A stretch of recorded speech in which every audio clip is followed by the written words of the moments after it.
welcome to part 2 of our 3-part series on joy. Now in part 1 we determined that joy is something for which we should be fighting tooth and nail to find. We determined that most people's natural tendency is to lean towards worry, fear, and anger.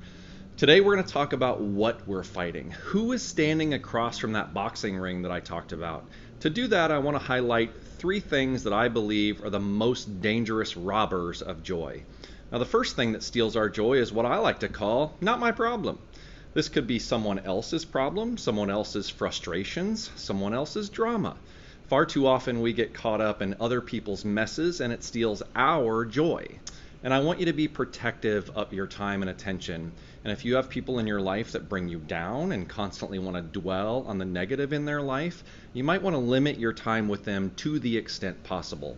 I want you to be weary of people that actually need and want help versus people who just want to unload their drama into your life.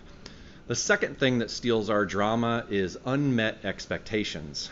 In fact, I think expectations in and of themselves are a big reason so many people are unhappy. Far too many people are looking for joy in all the wrong places and expecting to find it in someone else, namely in the way of another human being. Folks, I'm going to say this one time, and I'm going to say it loud and clear for the people in the back. Your husband, your children, your friends, your parents, your boss, your sister, your dog, none of them are responsible for you being a joy-filled person. Most people who say, well, my spouse just doesn't make me happy, are usually just unhappy people walking around hoping someone will make them happy.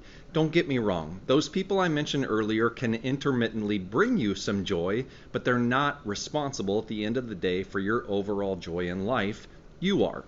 Most often when we look for joy in others, we only find disappointment and unhappiness. Finally, the last and most lethal thief of joy is you. That's right, I said lethal thief. Now, during Tony Romo's famous retirement speech, he said that humans are fighting 2 battles, the person standing in front of them and the person inside of them. And if you can master the one inside of you, the one standing in front of you is easy. Human beings are finding it far too easy to wallow in self-pity and guilt.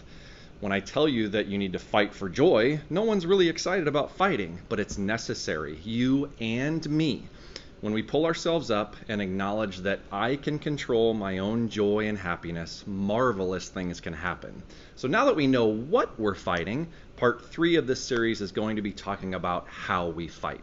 Until then, thanks a lot for being here.